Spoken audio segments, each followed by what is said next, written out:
অদৃশ্যের উপর ঈমানই মূলত মূল ঈমানের পরিচয়। সূরা বাকারা আল্লাহ সুবহানাহু ওয়া তাআলা শুরু করেছেন ওয়ায়ুমিনুনা বিল গায়ব। মুমিন তারাই যারা অদৃশ্য, যা চোখে দেখা যায় না, তার প্রতি বিশ্বাস স্থাপন করে। কেন আল্লাহ সুবহানাহু ওয়া তাআলা নিজেই তো অদৃশ্য। তাহলে ইসলামের বিশ্বাসটা মূলত অদৃশ্যের উপর বিশ্বাস স্থাপনের উপর দাঁড়িয়ে আছে। এবং আমাদের অধিকাংশ মানুষ শুধু জন্মগতভাবে মুসলমান হওয়ার কারণে আমাদের কাছে ঈমানটা মুখে স্বীকৃতির মধ্যেই সীমাবদ্ধ থাকে। ফলত আসলে আমরা মুখে বললেও বাস্তবে অন্তর দিয়ে কখনোই বিশ্বাস স্থাপন করি না, বরং বাস্তবে আমরা একজন মুনাফিক মুসলিম হিসেবে জীবনযাপন করি, যাদের অন্তরে একটা, মুখে আর একটা।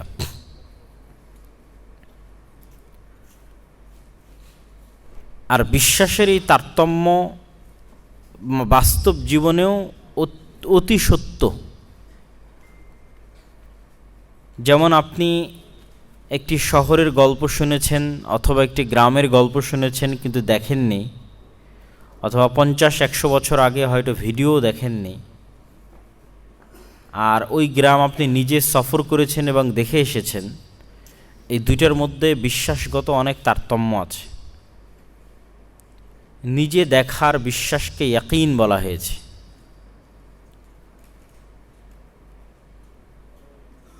এই জন্য আল্লাহ সুবহানাহু ওয়া তাআলা পবিত্র কোরআন মাজিদে পরকালের বিশ্বাসের ক্ষেত্রে পাস্ট টেন্স, অতীতের সেন্টেন্স, ভার্ব সব অতীতকাল ব্যবহার করেছেন, ফিউচার টেন্স ব্যবহার করেননি। যে কিয়ামত হবে এই কথা আল্লাহ সুবহানাহু ওয়া তাআলা বলেননি, বলেছেন কিয়ামত হয়ে গেছে। কেননা এই বিষয়টার প্রতি মানুষের বিশ্বাসের ইয়াকিন, দৃঢ়তা ওই লেভেলে চলে যাওয়া উচিত যে এটি অতীত, ভবিষ্যৎ এরকম নয়। যে আমি ঝিনাইদহ টেক্সটাইল বিশ্ববিদ্যালয়ে ভর্তি হব এটা নয়, ভর্তি হয়ে গেছি। ভর্তি হব এটা তো কবে হব, কি চান্স পাবো কি পাবো না, অসংখ্য এখানে ডট ডট ডট আছে যেগুলো বাস্তবে পূরণ হতেও পারে নাও পারে। কিন্তু যখন ভর্তি হয়ে গেছি তখন এটা অনেক অতি সত্য একটি বিষয়। তো অদৃশ্যের বিষয়গুলোর প্রতি আল্লাহ সুবহানাহু ওয়া তাআলা এই ধরনের ইয়াকিন, দৃঢ় বিশ্বাস মুসলমানদের নিকটে চান, এবং এটি প্রকৃত ঈমান। আর ওটি না রাখতে পারাটাই মূলত নিফাকি বা মুনাফিকি। আর এটি চাওয়াও যে খুব অযৌক্তিক এবং অবাস্তব তেমনও নয়। যেমন আজকে যারা আমরা এখানে আছি,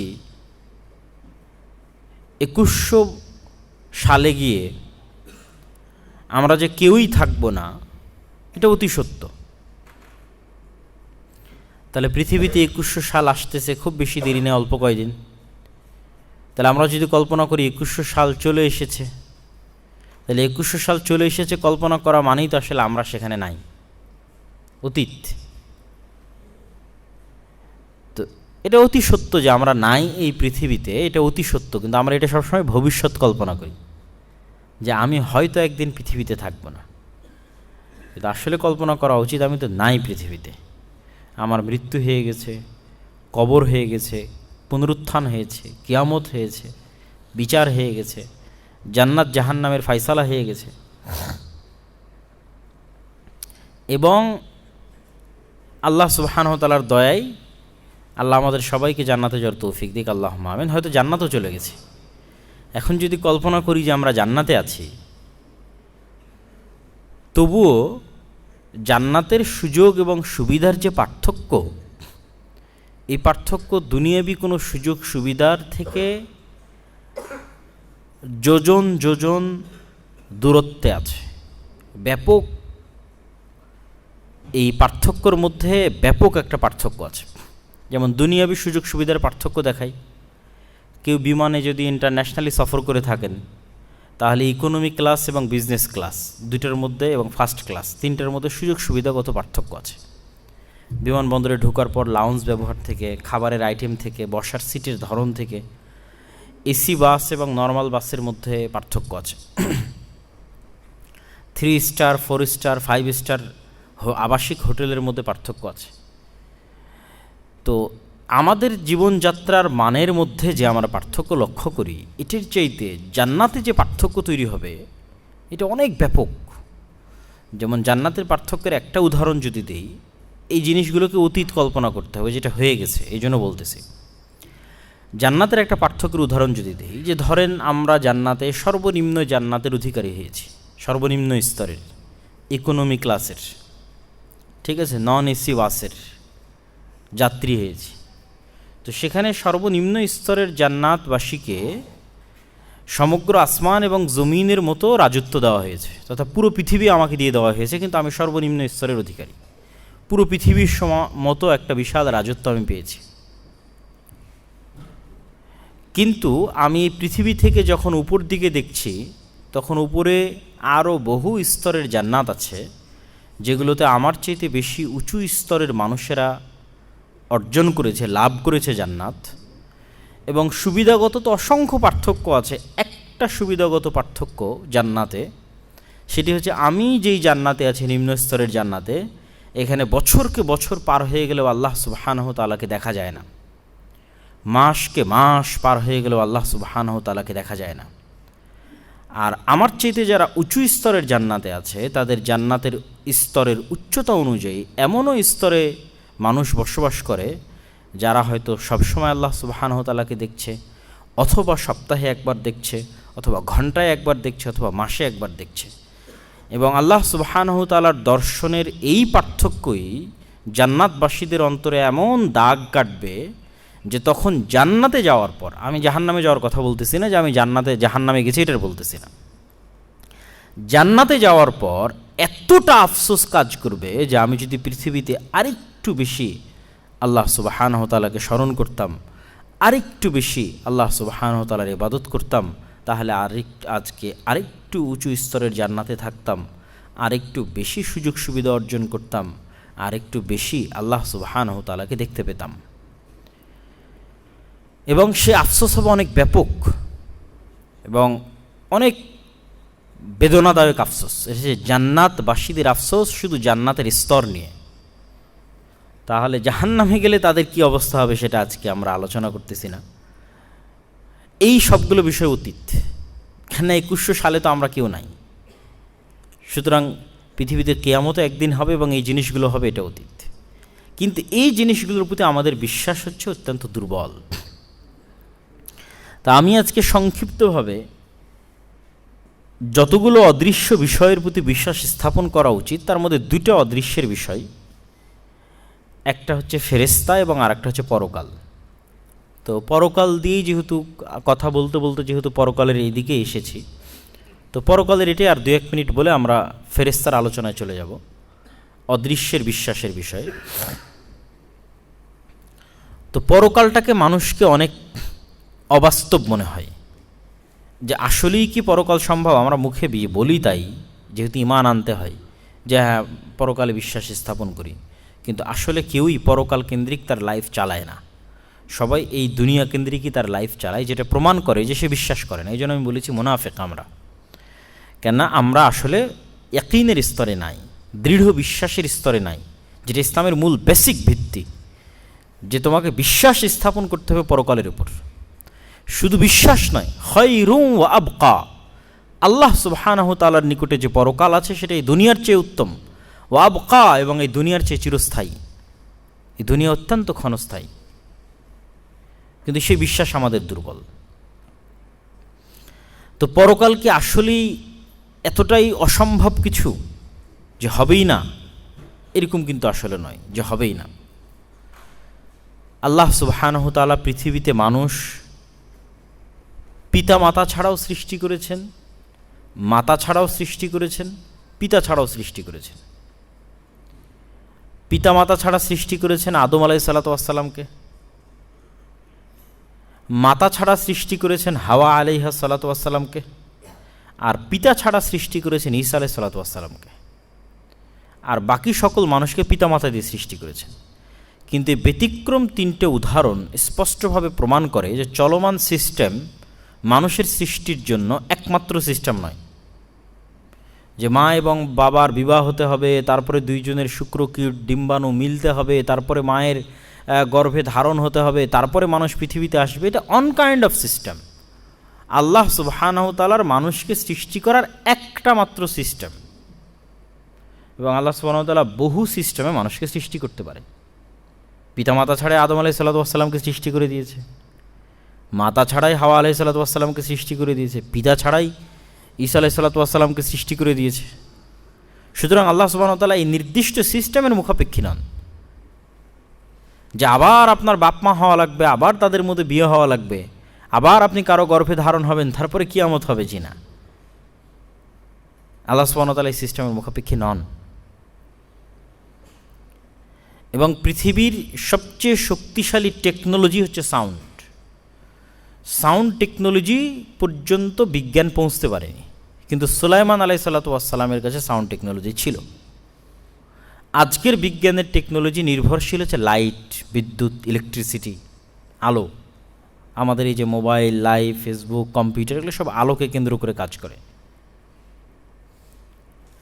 সাউন্ড টেকনোলজি মানুষ বের করতে পারেনি, বা ওই পর্যন্ত মানুষের জ্ঞান নাই। তথা কি বললে এই মাইক আমার কথা বুঝবে, এই জ্ঞান আমার নাই, কিন্তু এই মাইক কিন্তু কথা বুঝে, কিন্তু ওই ভাষা আমি জানি না। সেই ভাষাটা সুলাইমান আলাইহিস সালাম জানতেন। ওই পাখি, পিঁপড়া সবাই কথা বুঝে, কি বললে সে কথা বুঝবে, কোন সাউন্ড একটা কুকুর বুঝতে পারে, একটা হাতি বুঝতে পারে পরিপূর্ণরূপে, আর কুকুর এবং হাতির সাউন্ড কি সেটা আমি পরিপূর্ণরূপে বুঝতে পারি, জ্ঞান আল্লাহ আমাকে দেয়নি। কিন্তু এটাই পৃথিবীর সবচেয়ে টপ টেকনোলজি, সাউন্ড টেকনোলজি, যেটা সুলাইমান আলাইহিস সালামের কাছে ছিল।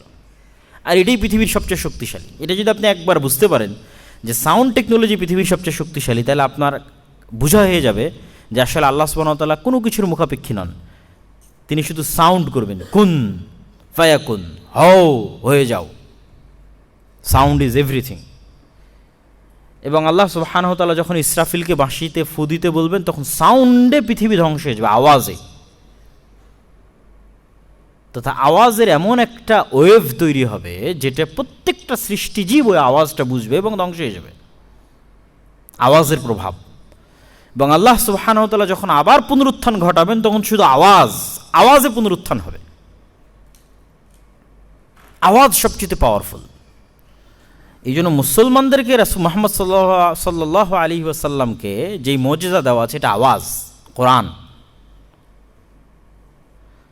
অবশ্যই সাহিত্য এবং আওয়াজ। মানুষ যদি কোরআন না বুঝেও কোরআন তেলাওয়াত করে, তার প্রভাব থাকবে। মানুষ যদি কোরআনের অর্থ না বুঝেও কোরআন তেলাওয়াত করে, জাস্ট এ সাউন্ড যথেষ্ট। এই জন্য কিয়ামতের পূর্ব মুহূর্তে শুধু মুসলমানদের সাউন্ড দিয়ে বড় বড় শহরের প্রাচীর ভেঙে যাবে, শুধু আওয়াজ দিয়ে। তো আওয়াজ সবচেয়ে শক্তিশালী।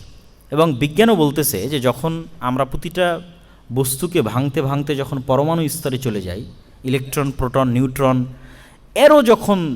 আরও যখন ক্ষুদ্র থেকে ক্ষুদ্র অংশে যাওয়া হয়, তখন সেখানে ওয়েভ, কম্পমান ওয়েভ দেখা যায়, যেটা আসলে দেখলে বস্তু, আবার না দেখলে কম্পমান, আওয়াজের মতো। আওয়াজ যেমন কাঁপে সেরকম। এবং অনেকেই মনে করে যে পিরামিডও তৈরি করা হয়েছে সাউন্ড টেকনোলজি দিয়ে। তাদের কাছে সাউন্ড টেকনোলজি ছিল, আওয়াজ দিয়ে তারা তৈরি করেছে, যেটা সবচেয়ে টপ লেভেলের টেকনোলজি। তাহলে আল্লাহ সুবহানাহু ওয়া তাআলা শুধু আওয়াজ দিয়ে মানুষকে সৃষ্টি করতে পারেন, আওয়াজ দিয়ে মানুষকে ধ্বংস করে দিতে পারেন। সুতরাং এটা কিছুই না যে আল্লাহ সুবহানাহু ওয়া তাআলা আপনাকে সৃষ্টি করবেন। এবং আজকের বিজ্ঞান যেই পর্যায় পর্যন্ত পৌঁছে গেছে, সেই পর্যায় পর্যন্ত পৌঁছার পর পরকালে বিশ্বাস না করাটাই বরং আমার কাছে সবচেয়ে বোকামি মনে হয়। আমি তো মনে করি মানুষ বিজ্ঞান দেখলে মানুষ হয়তো অনেকে মনে করে যে না, বিজ্ঞান মনস্ক হলে মানুষ নাস্তিক হয় বা পথভ্রষ্ট হয়। আসলে এটা দেখার দৃষ্টিভঙ্গির ভিন্নতা। কেউ যদি বিজ্ঞানকে এই দৃষ্টিভঙ্গি থেকে দেখে যে বিজ্ঞান দিয়ে আল্লাহ গায়েবকে উন্মোচন করে দিচ্ছে, এবং এভাবে উন্মোচন হতে হতে কিয়ামত পর্যন্ত উন্মোচিত হয়ে যাবে। এটা অস্বাভাবিক কিছু নয়। আজ থেকে 100 বছর আগে মানুষ বিশ্বাস করতো না যে এখান থেকে লন্ডনে ডাইরেক্ট কথা বলা যাবে। এটা গায়েব ছিল, অদৃশ্য। কেউ বললে মানুষ তাকে পাগল বলবে। কিন্তু সেই গায়েবকে আল্লাহ উন্মোচন করে দিয়েছেন, যে পৃথিবীতে এমনও শক্তি ছিল যে শক্তিকে ব্যবহার করে সাউন্ডকে এখান থেকে ওইখানে নিয়ে যাওয়া যেত। মানুষ জানতো না, বাট এই শক্তিটা তো পৃথিবীতে আগে থেকেই ছিল।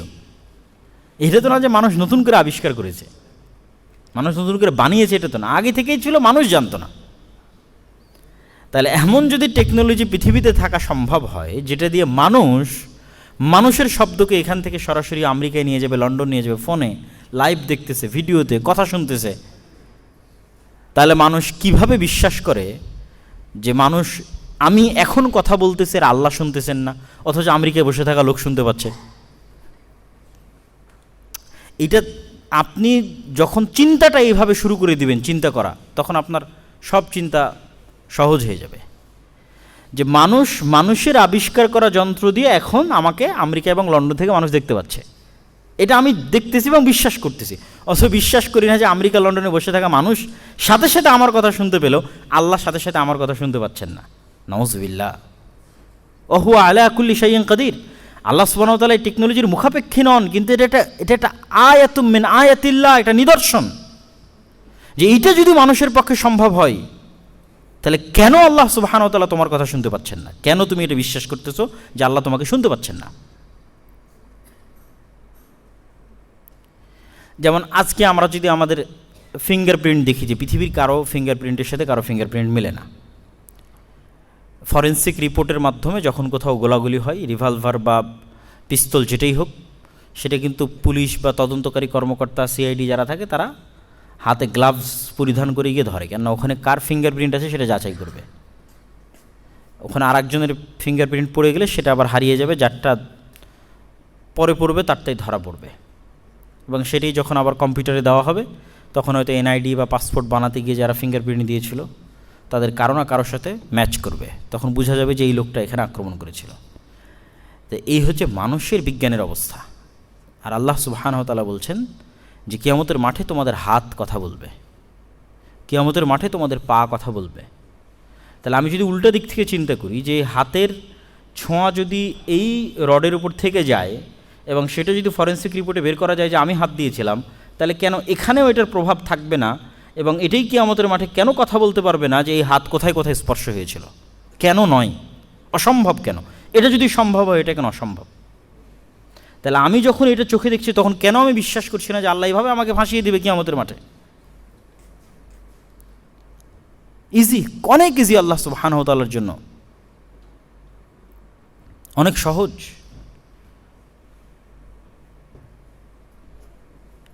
ঠিক তেমনই আপনি যদি চিন্তা করেন যে আজকের মানুষের প্রত্যেকটা চলাফেরাকে কেউ কন্ট্রোল করতে চায়, কিন্তু মানুষ ওই সক্ষমতা এখন পর্যন্ত অর্জন করতে পারেনি, কিন্তু খুব চেষ্টা করতেছে, চাচ্ছে যে মানুষের ব্রেনকে ইন্টারনেটের সাথে কানেক্ট করে দেওয়া হোক। ইলন মাস্কের একটা প্রজেক্ট আছে, ইন্টারফেস। তো এমন একটা লেভেলে বিশ্বকে নিয়ে যাওয়া যেখানে কোনো মানুষের একটা কর্ম যারা এই পৃথিবীর শাসক থাকবে তাদের অগোচরে থাকবে না। দেখা যাচ্ছে আমার এই মহাবিশ্বের উপর যদি লক্ষ কোটি উপগ্রহ লাগিয়ে দেওয়া হয়, সারা পৃথিবীতে যদি কোটি কোটি সেন্সর লাগিয়ে দেওয়া হয়, সবার ব্রেনকে যদি ইন্টারনেটের সাথে কানেক্ট করে দেওয়া হয়, তাহলে আমরা এখন আলাদাভাবে অ্যাকাউন্ট ওপেন করে ইন্টারনেট কানেক্ট করে অনলাইনে ঢুকতেছি, তখন আমার একটা অনলাইনের অস্তিত্ব তৈরি হচ্ছে।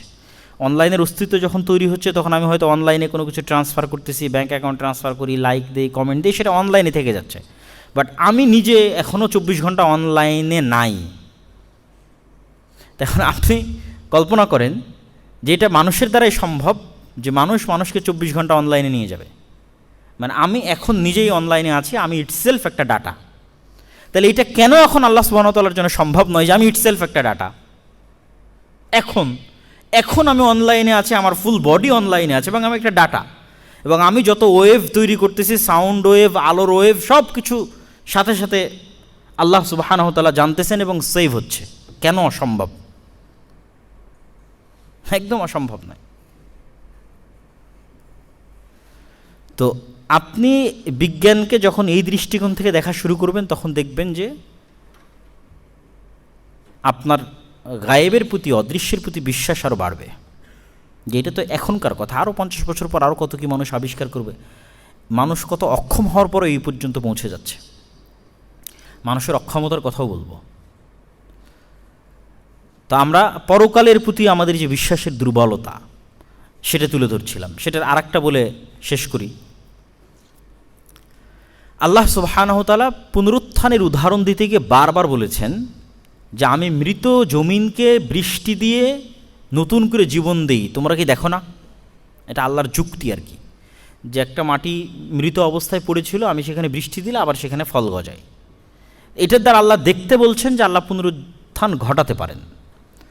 তো বিজ্ঞানীরা বলতেছে যে কোনো মরুভূমিতে যদি একটা খেজুরের বিচি 10,000 বছরও পড়ে থাকে, 10,000 বছর একটা খেজুরের বিচি মরুভূমিতে, এবং 10,000 বছর পর যদি পানি হয়, তবুও খেজুরের বিচি থেকে গাছ জন্মাবে। এটার কথাই আল্লাহ সুবহানাহু ওয়া তাআলা বলছেন। এবং মানুষের ডিএনএও এরকম, যে মানুষের একটা চুলের কয়েক কোটি গুণের, একটা চুলের কয়েক কোটি গুণের যদি একটা ক্ষুদ্রতম অংশ পাওয়া যায়, অণু থেকে পরমাণু পাওয়া যায়, সেখান থেকে মানুষের ডিএনএ বের করা সম্ভব। এবং ডিএনএ এবং জিন গবেষণার মাধ্যমে আজকের মানুষই আজ থেকে 1000 বছর আগে চলে যাওয়া প্রাণীর ডিএনএ গবেষণা করে সেগুলোর নতুন রূপ নিয়ে আসার চেষ্টা করতেছে। ফুলকপির ডিএনএ চেঞ্জ করে ব্রকলি তৈরি করেছে। মানুষই ন্যানো টেকনোলজিতে অনেক দূরে এগিয়ে যাচ্ছে। তো এটাও মানুষের জন্য কঠিন নয় যে একদিন আপনারা দেখবেন যে মানুষ এই ন্যানো টেকনোলজির যখন চরম শিখরে পৌঁছে যাবে, তখন আমার ডিএনএ গবেষণা করে আমার কিডনি বানিয়ে ফেলতে পারবে, আমার লিভার বানিয়ে ফেলতে পারবে। এবং বাজারে লিভার কিডনি বিক্রি হলেও আশ্চর্য হওয়ার কিছু নাই। শুধু রুহটা মানুষ তৈরি করতে পারবে না। তাহলে এটার এই কথাটুকুর সামারি কি? এই কথাটুকুর সামারি হচ্ছে আপনার শরীরের পুরো অংশ নয়, আপনার চুল নয়, একটা চুল নয়, আপনার চুলের কয়েক কোটি গুণের একটা গুণও যদি আমি বের করে ফেলতে পারি, এবং সেইটার থেকে আপনার ডিএনএ যদি আমি ধরে ফেলতে পারি, তাহলে আপনার সব কিছু আমি বানিয়ে ফেলতে পারবো, মানুষ, নট আল্লাহ সুবহানাহু ওয়া তাআলা। তাহলে মানুষ যদি এই লেভেলে পৌঁছে যায়, তাহলে আপনি কেমনে বিশ্বাস করতেছেন যে আল্লাহ সুবহানাহু ওয়া তাআলা আপনাকে পুনরায় সৃষ্টি করতে পারবেন না? কেন আপনি তো হারিয়ে যাননি। পদার্থবিজ্ঞানের ভাষায় বা বিজ্ঞানের ভাষায় কোনো কিছুই একবারে ধ্বংস হয় না, পরিবর্তন হতে থাকে। তা আপনি তো ওই মাটির মধ্যেই মিশে আছেন, সেখানে আপনার হাড় আছে, সব কিছু, আপনি হারিয়ে যাননি, জাস্ট চেঞ্জ হয়েছেন। যে কোনো মুহূর্তে আল্লাহ সুবহানাহু ওয়া তাআলা সেখান থেকে আপনাকে উঠিয়ে ফেলবেন। মানুষই আপনাকে উঠিয়ে ফেলতে পারবে। মানুষ আপনার চুলের কয়েক লক্ষ গুণের 1 গুণ বের করতে পারলে ওখান থেকেই আপনার হার্ট কিডনি সব তৈরি করে দেবে। আজ থেকে 50-100 বছর পর কোষ তৈরি করে ফেলবে। এবং মানুষের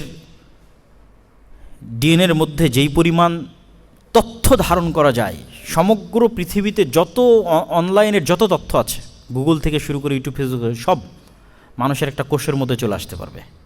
সকল তথ্য, এখন অনলাইনে যা তথ্য আছে, সব তথ্য মানুষের একটা কোষের মধ্যে নিয়ে আসা যাবে। পড়ে দেখেন। তো এই জন্য পরকালের প্রতি বিশ্বাস না করা আধুনিক যুগে বসে সবচেয়ে বড় বোকামি। বরং পরকাল ঘটবে এবং আল্লাহ সুবহানাহু ওয়া তাআলা ঘটাবেন, এটি সত্য।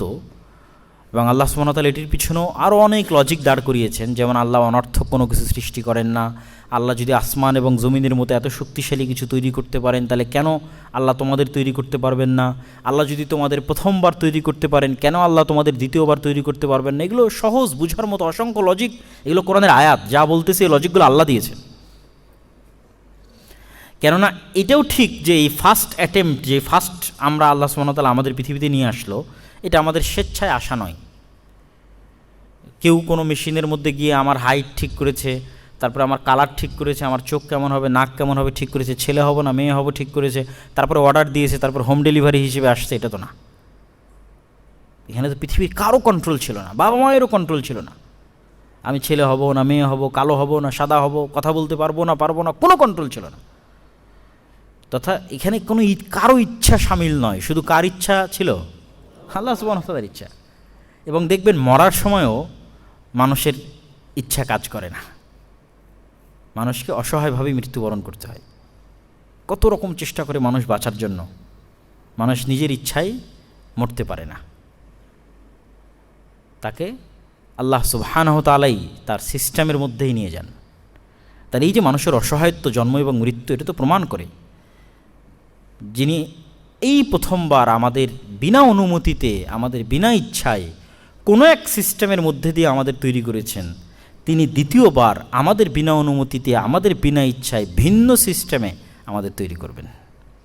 ওহুয়া আলা কুল্লি শাইইন কাদির, আর তিনি সকল কিছুর উপর ক্ষমতাবান। দ্বিতীয় যে বিশ্বাস নিয়ে আমি আলোচনা করতে চাই, অদৃশ্যের প্রতি বিশ্বাস, সেটি রেখেছে ফেরেশতা। ফেরেশতা এবং শয়তান মানুষ সৃষ্টির পরে প্রথম মানুষ, অন্য কোনো মানুষের সাথে পরিচিত হয়নি। মানুষ সৃষ্টির পরে মানুষ প্রথম ফেরেশতার শয়তানের সাথে পরিচিত হয়েছে। আদম আলাইহিসসালাতু ওয়াসসালাম সৃষ্টির পরে আর এক মানুষের সাথে পরিচিত হননি যে আদম দিস ইজ ইউর ফ্রেন্ড, অন্য কোনো মানুষের সাথে পরিচিত। তিনি সৃষ্টি হওয়ার পর প্রথম তিনি পরিচিতই হয়েছেন শয়তান এবং ফেরেশতার সাথে, ইবলিসের সাথে এবং ফেরেশতাদের সাথে। কিন্তু দুঃখজনক হলেও সত্য যে আমরা,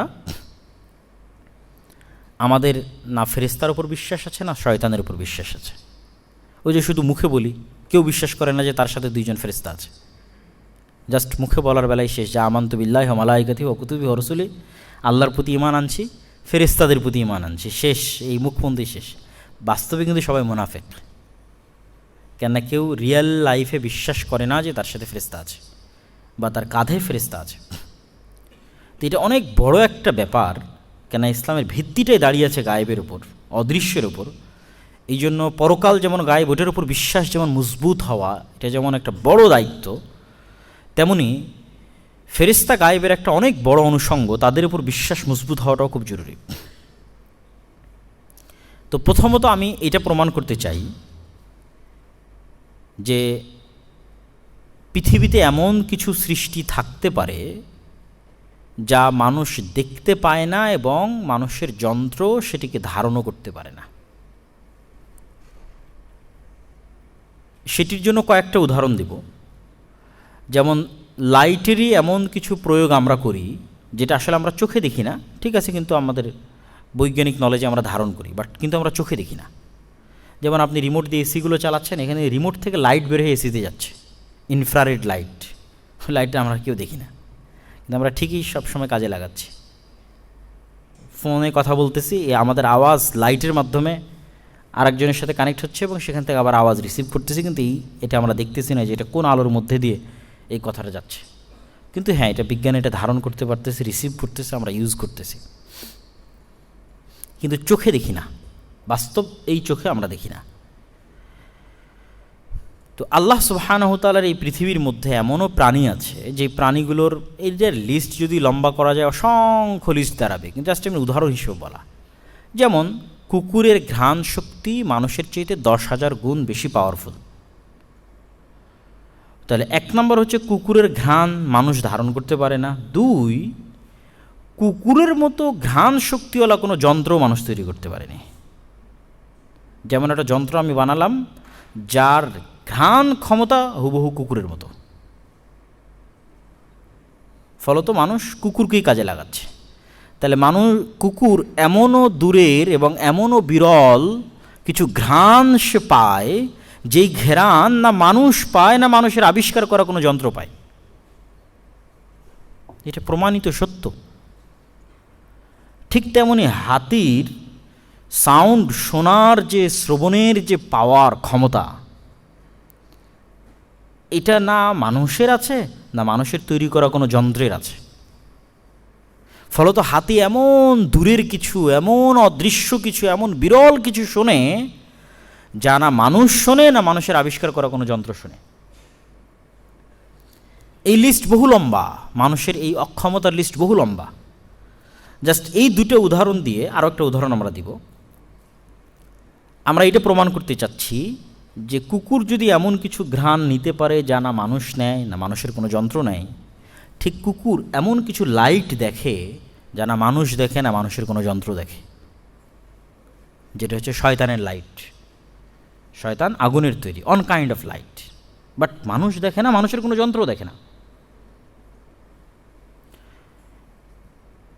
ঠিক হাতি যেমন এমন আওয়াজ শুনে যে আওয়াজ না মানুষ শুনে, মানুষের কোনো যন্ত্র শুনে, তো ঠিক মুরগি এমন লাইট দেখে, অন কাইন্ড অফ লাইট, যেটা না মানুষ দেখে না, মানুষের কোনো যন্ত্র দেখে, সেটাই ফেরেশতা।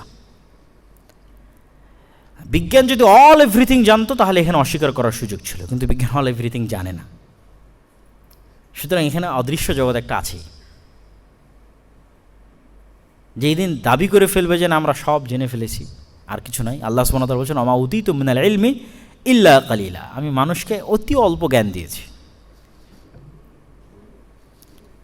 তাহলে পৃথিবীতে এমনও অস্তিত্বশীল সাউন্ড থাকতে পারে, এমন অস্তিত্বশীল লাইট থাকতে পারে, এমন অস্তিত্বশীল ঘ্রাণ থাকতে পারে যা মানুষ দেখে না, মানুষ শোনে না, মানুষের তৈরি যন্ত্র দেখে না, মানুষের তৈরি যন্ত্র শোনে না। এটা অস্বাভাবিক কিছু নয়। এবং মানুষের অক্ষমতার সবচেয়ে বড় প্রমাণ হচ্ছে মহাকাশ। সূর্য থেকে সবচেয়ে নিকটতম তারায় পৌঁছতে যে পরিমাণ সময় দরকার, সেটা মানুষের সবচেয়ে দ্রুত গতির রকেট গত 50 বছর থেকে সফর করতেছে, 1%ও অতিক্রম করতে পারেনি।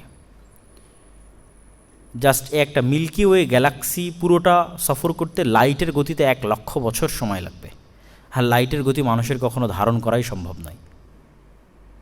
এইরকম শুধু অবজারভেবল যে ইউনিভার্স, যেটা বিজ্ঞানীরা আবিষ্কার করেছে, সেটাই মহাবিশ্বের কত ক্ষুদ্রতম অংশ। অবজারভেবল ইউনিভার্স যেটা বিজ্ঞানীরা আবিষ্কার করেছে, সেটা তারাও জানে না।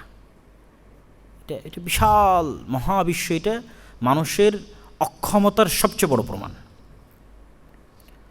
অথচ এই মহাবিশ্ব সম্পর্কে আল্লাহ সুবহানাহু ওয়া তাআলা কি বলছেন?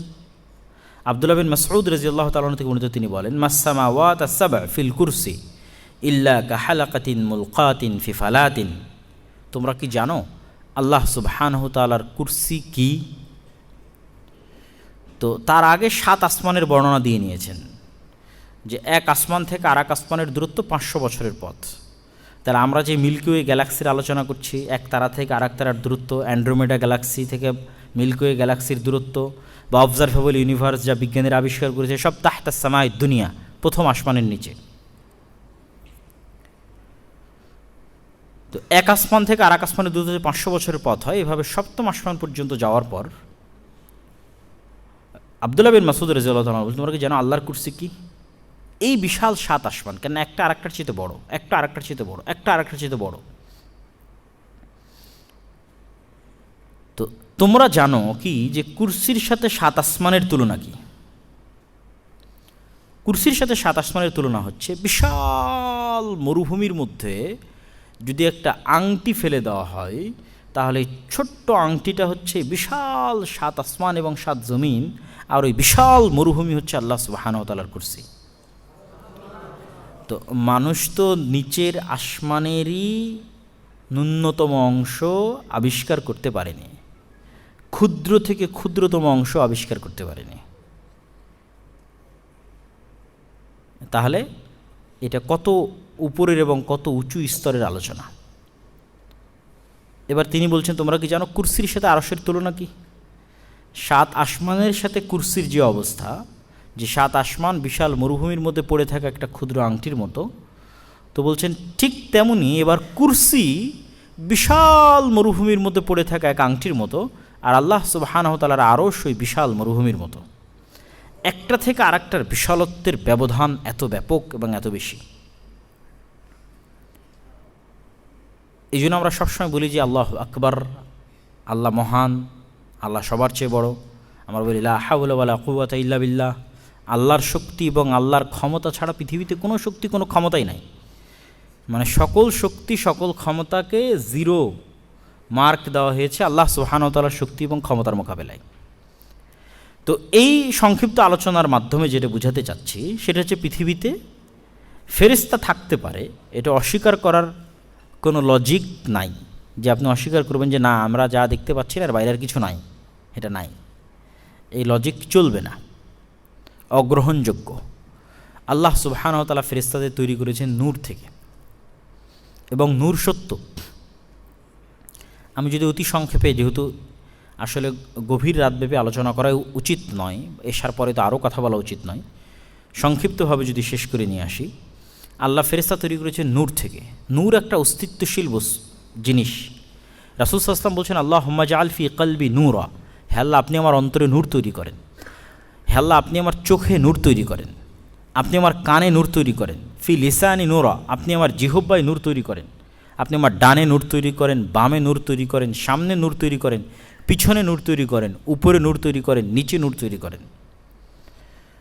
তো নূর তৈরি করার জন্য রাসূল সাল্লাল্লাহু আলাইহি ওয়াসাল্লাম আল্লাহ সুবহানাহু ওয়া তাআলার নিকটে দোয়া করছেন। মানে নূর অবশ্যই কিছু। এবং সমগ্র পৃথিবীতে যা আলো আমরা দেখি, সকল আলোর মূল উৎস হচ্ছে নূর, আর নূরের উৎস হচ্ছে আল্লাহ সুবহানাহু ওয়া তাআলার চেহারা। আল্লাহ সুবহানাহু ওয়া তাআলার চেহারার পর্দা হচ্ছে তার নূর। যদি নূর না থাকতো তাহলে আল্লাহ সুবহানাহু ওয়া তাআলার চেহারার তাজাল্লিতে সমগ্র আসমান এবং জমিন জ্বলে পুড়ে ছারখার হয়ে যেত। তিনি তার নূর দিয়ে তার চেহারা ঢেকে রেখেছেন। এবং মানুষের হৃদয়ে যে রূহ আছে, এই রূহও ওয়ান কাইন্ড অফ নূর, যা দেখা যায় না। দেখা যায় না এরকম বস্তুর মধ্যে একটা হচ্ছে মানুষের রূহ। এবং মানুষের কলব মানুষের রূহকে ধারণ করে। এবং মানুষের কলব পৃথিবীর অনেক আপার লেভেলের যন্ত্রগুলোর একটা, যার কাছাকাছি লেভেলের কোনো যন্ত্র পৃথিবীতে আবিষ্কার হয়নি। যেখানে রূহ ধারণ হয়, যেখানে শয়তানের ওয়াসওয়াসা ধারণ হয়, যেখানে মানুষের আত্মপরিচয় ধারণ হয়। মানুষের বিজ্ঞান যদি পৃথিবীর সর্বোচ্চ স্তরে চলে যায়, দেখা যাচ্ছে আমার ব্রেন পর্যন্ত কপি করে নিল, ইমাম বুখারীর ব্রেন পর্যন্ত ডাটা ট্রান্সফার হয়ে গেল, নিউটন আইনস্টাইনের ব্রেনের ডাটা ট্রান্সফার হয়ে গেল, কিন্তু নিউটন আইনস্টাইন আসবে না। মানে তার আত্মপরিচয়টা কখনো ব্যাক করবে না, কেন ওই আত্মপরিচয়টা শুধু রূহ তৈরি করে। মানুষ তার বিজ্ঞানের সর্বোচ্চ লেভেলে পৌঁছে যেতে পারে, যেখানে এইরকম কিছু ঘটে যেতে পারে, ডাটা ট্রান্সফারের মতো, মৃত মানুষের ব্রেন ট্রান্সফারের মতো ঘটনা ঘটতে পারে, কিন্তু রূহ ফেরত আসবে না। রূহ ফেরত না আসলে আত্মপরিচয় আসবে না। তাহলে মানুষকে যে আত্মপরিচয় দিচ্ছে, চিন্তার শক্তি, দেখার শক্তি, বুঝার শক্তি, আবেগ, অনুভূতি, ভালোবাসা, এগুলো সব রূহ থেকে। এই রূহ বিজ্ঞানের, এই রূহের কোনো উত্তর বিজ্ঞানের কাছে নাই। ইয়াসআলুনাকা আনির রূহ কুলির রূহ মিন আমরি রাব্বি, তারা প্রশ্ন করে রূহ সম্পর্কে, বলেন রূহ আল্লাহ সুবহানাহু ওয়া তাআলার আদেশ। তো মানুষের এই কলবে যেমন ফেরেশতার অ্যাক্সেস আছে, তেমন শয়তানের অ্যাক্সেস আছে। মানুষের এই কলবে যেমন নূরের অ্যাক্সেস আছে, ঠিক তেমন শয়তানি ওয়াসওয়াসা, আগুনের, সেটারও অ্যাক্সেস আছে। কেননা মাটি আগুন ধারণ করতে পারে। মাটি আগুন ধারণ করার অসংখ্য উদাহরণ আছে। মানুষের শরীরও তাপ উৎপন্ন করে। জ্বরের সময় মেপে দেখবেন, করোনা ভাইরাসের সময় মেপে দেখা হতো।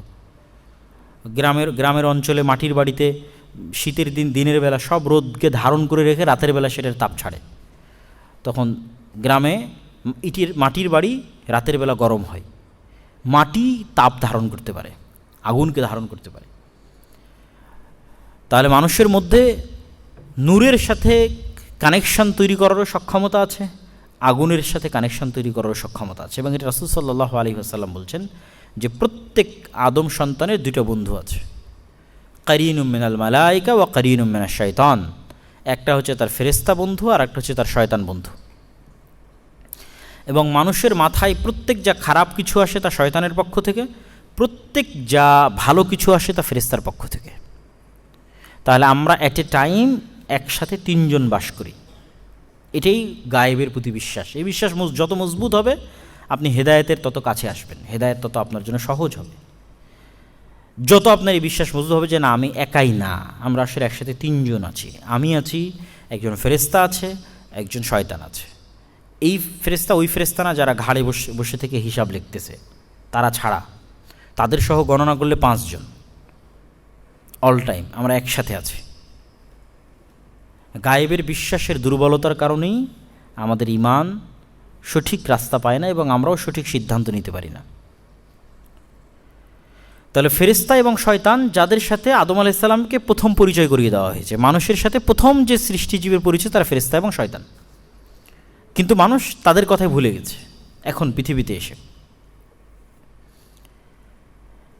এটা এই পর্যন্ত বলার পর আমাদের এই সংক্ষিপ্ত আলোচনা থেকে যেটা আমাদের শিক্ষা নিতে হবে, তবে তার আগে শিক্ষার আগে আরেকটা জিনিস বলি, আমি একদম সংক্ষেপ করতেছি, যে আপনি যদি বাস্তবে প্র্যাকটিক্যালি পরীক্ষা করতে চান, যে আমি প্র্যাকটিক্যাল পরীক্ষা করতে চাই শয়তান আছে এবং প্র্যাকটিক্যাল পরীক্ষা করতে চাই ফেরেশতা আছে, তাহলে আপনার জন্য দুটো পরীক্ষা সবাই টেস্ট করতে পারেন এবং করা উচিত, করলে ভালো লাগবে। শয়তান আছে এটা টেস্ট করার জন্য একটা পরীক্ষা হচ্ছে প্রচুর প্রস্তুতি নিয়ে, ব্যাপক প্রস্তুতি নিয়ে, একদম গোসল করে উজু করে আতর মেখে নতুন জামা পরে সুন্দর জায়নামাজ নিয়ে ভালো মসজিদে গিয়ে নিরিবিলি রাতে একদম প্ল্যান মাফিক, যে না আজকে আমি এমন 2 রাকাত সালাত আদায় করব যে 2 রাকাত সালাতের মধ্যে আমার দুনিয়ার কোনো কথা স্মরণ হবে না, শুধু আল্লাহর কথা স্মরণ হবে। ফুল ফোকাসড, ফুল কনসেন্ট্রেশন এবং উইথ ফুল প্রিপারেশন।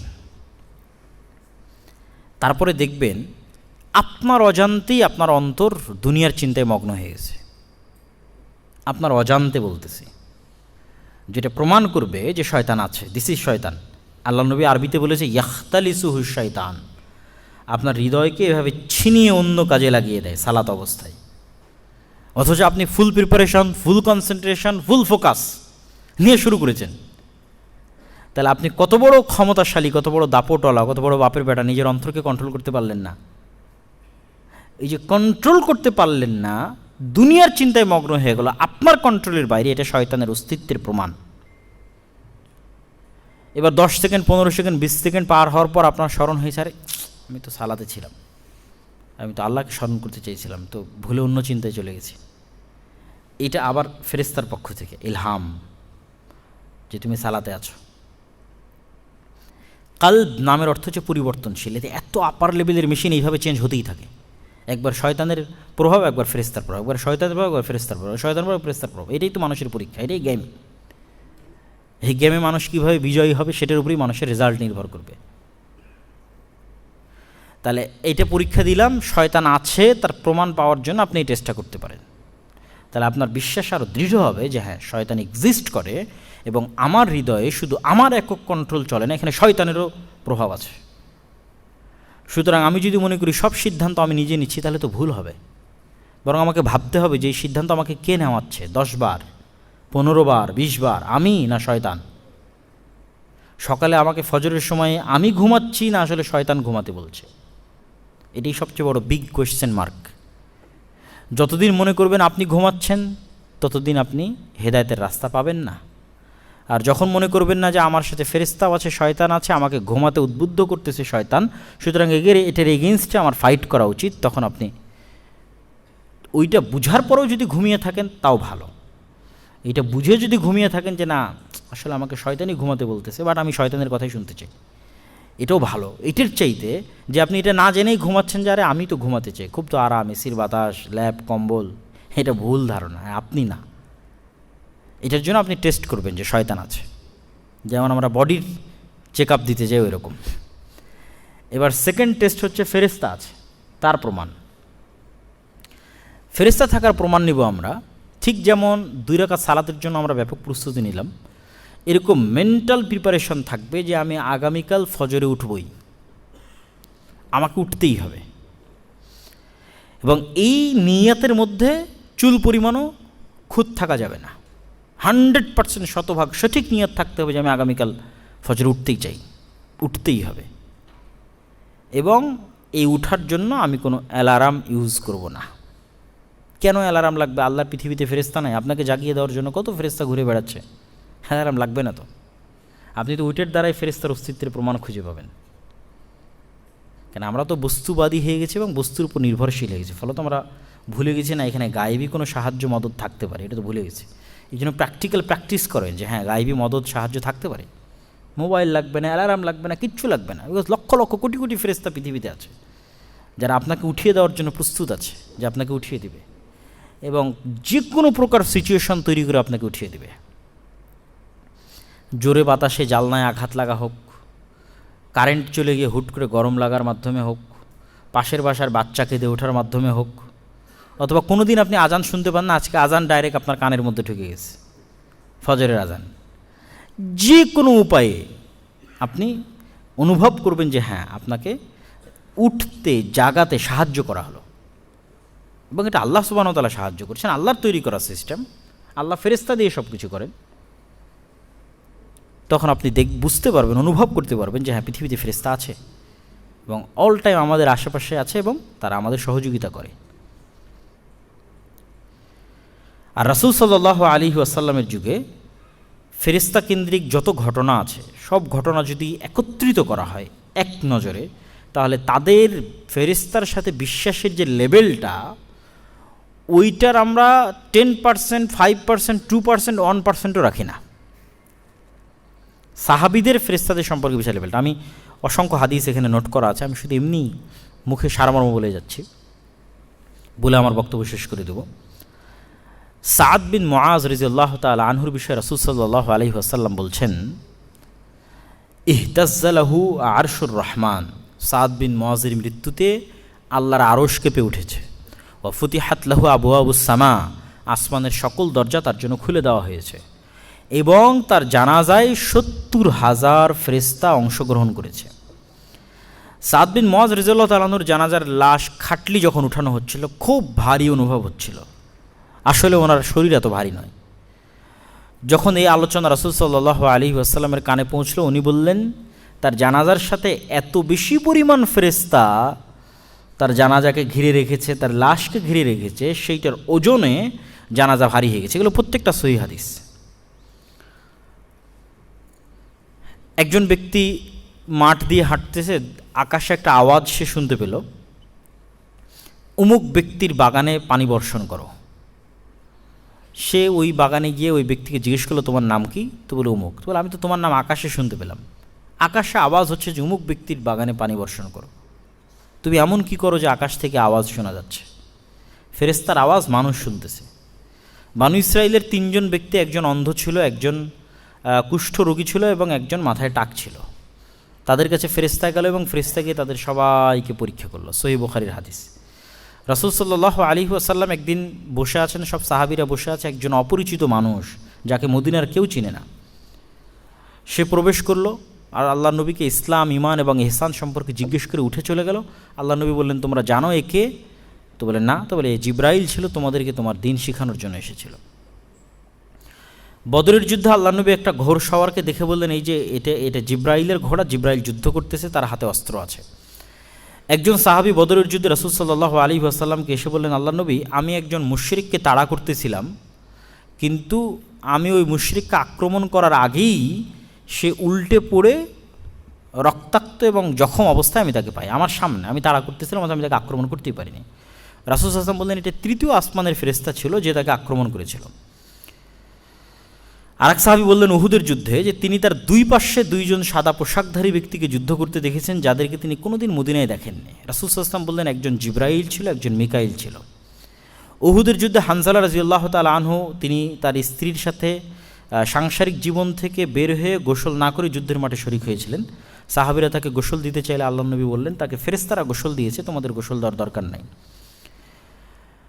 জাবির বিন আবদুল্লাহ, উনি ওনার পিতার বিষয়ে বর্ণনা করতেছেন যে ওনার পিতার লাশ দেখে উনি কাঁদতেছে।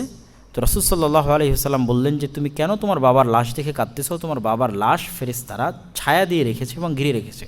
কত হাদিস শোনাবো শুধু ফেরেশতাদের অস্তিত্বের প্রমাণ রাসূল সাল্লাল্লাহু আলাইহি ওয়াসাল্লামের লাইফ হিস্ট্রিতে এবং সাহাবাদের লাইফ হিস্ট্রিতে।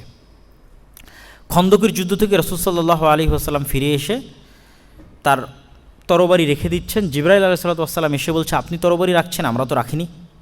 তো বলে, কেন? তো বলে, ওই যে ইহুদিদের 3টা গোত্র মুনাফিকি করেছে খন্দকের যুদ্ধ চলা অবস্থায় 1 মাস, ওদেরকে ধরতে হবে না? ওদেরকে ধরার সময় এখন। আনাস রাদিয়াল্লাহু তাআলা আনহু বলতেছেন যে আমরা যখন আল্লাহ নবীর সাথে বানু কুরাইজা, খন্দকের যুদ্ধের পর ইহুদিদের একটা গোত্র বানু কুরাইজার দিকে যখন আমরা অগ্রসরমান, তখন আমরা বানু কুরাইজার অলিগলিতে উড়ন্ত ধুলা দেখতে পাচ্ছি, যে উড়ন্ত ধুলাগুলো জিবরাইলের বাহিনী আগাম সেখানে পৌঁছে গেছে, সেই পৌঁছে যাওয়ার ঘোড়ার খুরের আঘাতে উড়ন্ত ধুলা আমরা দেখতে পাচ্ছি। এগুলো হাদিস। আল্লাহ সুবহানাহু ওয়া তাআলা নিজে কোরআন মাজিদে বলছে, আমি বদরে, ওহুদে, খন্দকে, হুনাইনে 1000, 3000, 5000 করে ফেরেশতা অবতীর্ণ করেছি তোমাদের সাথে যুদ্ধ করার জন্য। কোরআনের আয়াতে আল্লাহ সুবহানাহু ওয়া তাআলা বলেছেন।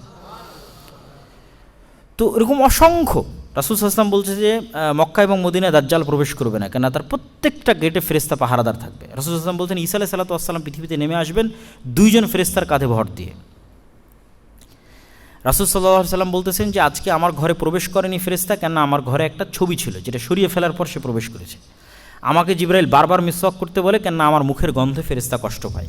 তোমরা কেউ পেঁয়াজ রসুন খেয়ে মসজিদে যাবে না, কেন এগুলোর গন্ধ ফেরেশতাদের কষ্ট দেয়। কত ডট ডট ডট অসংখ্য হাদিস যেগুলো মানুষের লাইফের সাথে ফেরেশতাদের কানেক্টিভিটি বাস্তবতার প্রমাণ বহন করে।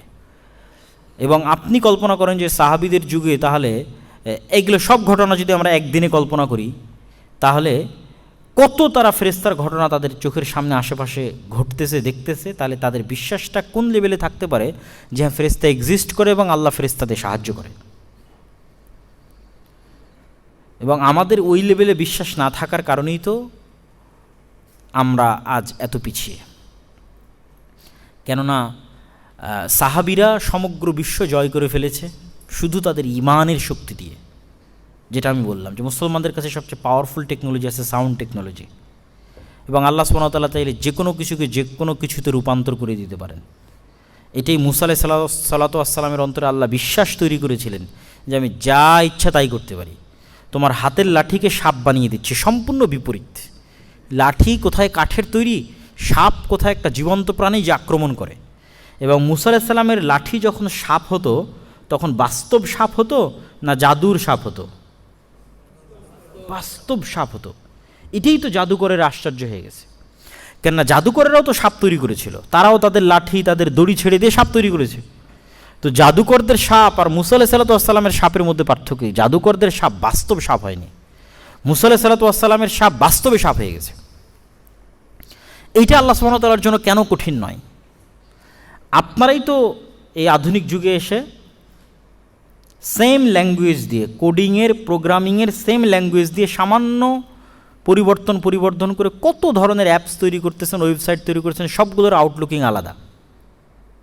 অথচ যে ল্যাঙ্গুয়েজ ইউজ করা হয়েছে ল্যাঙ্গুয়েজ সেম, জাস্ট ল্যাঙ্গুয়েজের প্রোগ্রামিংয়ে কোডিংয়ে সেটিংয়ে সামান্য চেঞ্জ করে দিয়েছেন, আউটলুকিং চেঞ্জ হয়ে গেছে।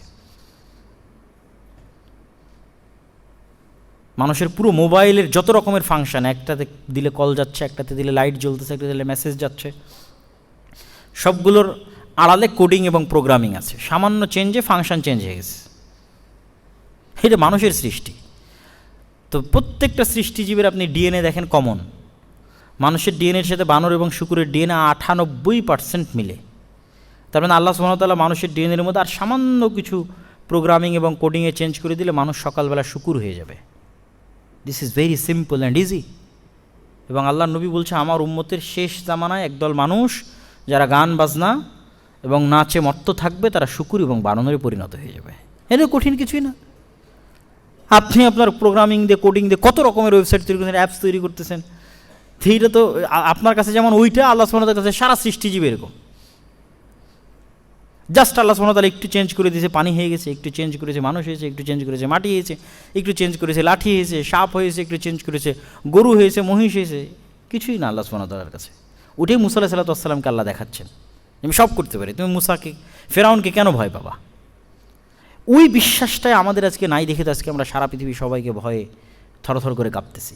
আপনি বিশ্বাস করেন যে বাংলাদেশে একদল মানুষ যদি তৈরি হয় যারা সাহাবীদের মতো গায়েবে ইয়াকিন রাখে, মানে অতীত হয়ে গেছে, মরে গেছি, কিয়ামত হয়ে গেছে, অতীত ইয়াকিন, পরকাল নিশ্চিত, জান্নাত নিশ্চিত, ফেরেশতা আছে, আল্লাহ সাহায্য করতে পারে, আল্লাহ সুবহানাহু ওয়া তাআলা যা কিছু এনি যে কোনো সময় চেঞ্জ করে দিতে পারে, এবং আমাদের যে সাউন্ড, এই সাউন্ড টেকনোলজি হচ্ছে সবচেয়ে পাওয়ারফুল।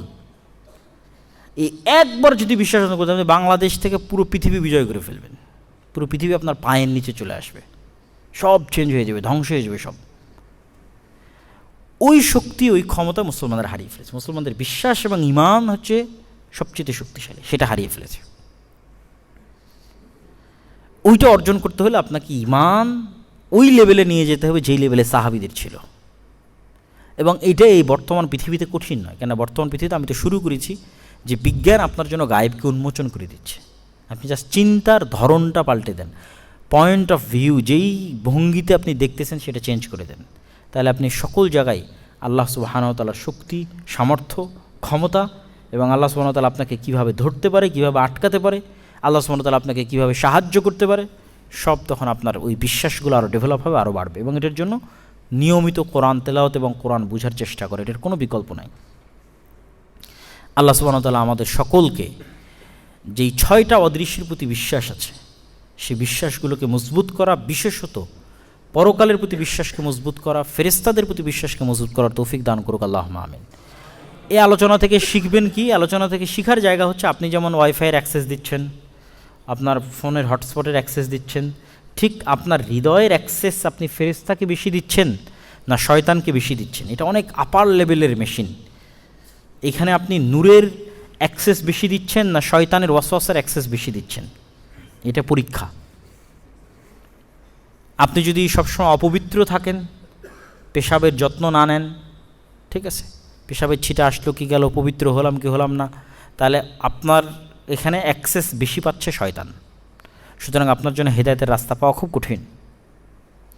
আপনি যদি বারবার পবিত্র হওয়ার চেষ্টা করেন, ফেরেশতারা পবিত্রতা ভালোবাসে, কেন তারা পবিত্র, তাহলে আপনি ফেরেশতাকে বেশি অ্যাক্সেস দিচ্ছেন। আপনি যদি সবসময় গান বাজনা অশ্লীলতা নিয়ে ব্যস্ত থাকেন, ওই যে বললাম না সাউন্ড সবচেয়ে পাওয়ারফুল, তাহলে কোরআনের সাউন্ড যেমন সবচেয়ে ভালো, ঠিক মিউজিক এবং গানের সাউন্ড সবচেয়ে নিকৃষ্ট, হৃদয়কে ধ্বংস করে দেয়, অন্ধকারে পরিণত করে। তাহলে আপনি আপনার কাছে আপনার হৃদয়ে শয়তানকে অ্যাক্সেস দিচ্ছেন। আর যখন আপনি কোরআন নূর, কোরআন তেলাওয়াত করবেন, ফেরেশতা আসবে।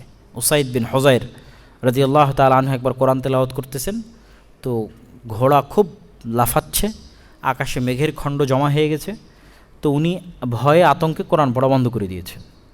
আবার কিছুক্ষণ পর আবার পড়া শুরু করলেন, আবার সেম, আবার থামিয়ে দিলেন, আবার শুরু করলেন, আবার সেম, আবার থামিয়ে দিলেন। রাসূল সাল্লাল্লাহু আলাইহি ওয়াসাল্লামকে জিজ্ঞেস করলেন পরের দিন, উনি বললেন তোমার আওয়াজে ফেরেশতারা নিকটবর্তী হচ্ছিল, তুমি যদি ভয় না পেয়ে পড়তে থাকতে তাহলে পরের দিন সকালে মানুষেরা ফেরেশতাকে দেখে নিত তোমার বাড়িতে এবং তোমার আশেপাশে। তো আপনি আসলে কাকে অ্যাক্সেস দিচ্ছেন? আপনার এখানে বন্ধু কাকে বানাচ্ছেন? ফেরেশতাকে বন্ধু বানাচ্ছেন না শয়তানকে? আপনি যদি সবসময় শয়তানকে বন্ধু বানান, তাহলে শয়তান এত খারাপ, আপনাকে সহযোগিতা করা তো বহু দূরের কথা, আপনাকে বিপদে ফাঁসিয়ে দিয়ে পালিয়ে যাবে, সহযোগিতা করবেন। এটা ইবনুল কাইয়িম রাহিমাহুল্লাহ বলতেছে যে শয়তান শুধু মানুষকে, এই কথাটা একটু মনোযোগ দিয়ে শোনেন, 1 মিনিট বক্তব্য শেষ করে দেব। শয়তান শুধু মানুষকে গুনাহের রাস্তা উদ্বুদ্ধ করে না, বরং গুনাহে ফাঁসিয়ে দেওয়ার ব্যবস্থাও শয়তান করে রাখে। ইবনুল কাইয়িম রাহিমাহুল্লাহ বলতেছেন যেমন একজনকে উদ্বুদ্ধ করলো তুই ওকে হত্যা কর, অনেক প্ল্যান করে যাতে ধরা না পড়ে, এখন একজনকে সে হত্যা করতে গেছে। ইবনুল কাইয়িম বলতেছে ওকে হত্যায় উদ্বুদ্ধ যেমন শয়তান করেছে, এই হত্যার মামলায় যেন ফেঁসে যায়, এই জন্য ওর হত্যার এই কৌশলের মধ্যে যেন ভুল হয়, এটার প্রস্তুতিও শয়তান রাখে। একজন খুব প্ল্যান করে একজন মেয়ের সাথে গোপনে দেখা করতে গেছে, তো এইটার উদ্বুদ্ধ যেমন শয়তান দেয়, ঠিক ওখানে যাওয়ার পর যেন ফেঁসে যায়, সেটার পরিবেশও কে তৈরি করে? শয়তান তৈরি করে। ইবনুল কাইয়িম রাহিমাহুল্লাহ বলতেছে যে এ শুধু মানুষকে গুনাহের কাজে উদ্বুদ্ধ করে না, গুনাহের কাজ করানোর পর ফাঁসিয়ে দিয়ে জেলখানায় নিয়ে যাওয়ার মামলার আসামি হিসেবে হত্যা হওয়া পর্যন্ত সাথে লেগে থাকে, অথবা অপমান করে সমাজে অপদস্থ করে পরিবারের কাছে অপদস্থ করা পর্যন্ত সাথে লেগে থাকে।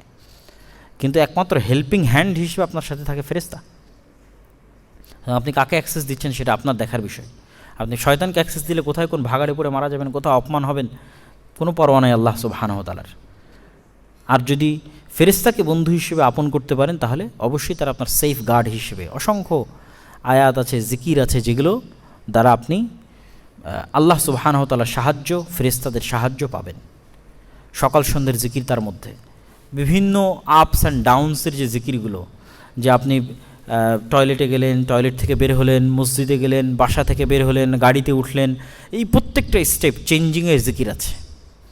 রাতে ঘুমাতে গেলেন, ঘুমানোর সময় এই দোয়া পড়লেন, এই প্রত্যেকটা জিকিরের সাথে সাথে তখন আপনার সাথে ফেরেশতারা থাকে এবং তারা আপনার সহযোগিতা করে, আপনার আশেপাশে থাকে এবং আপনার হেদায়েতের রাস্তায় থাকাও সহজ হয়।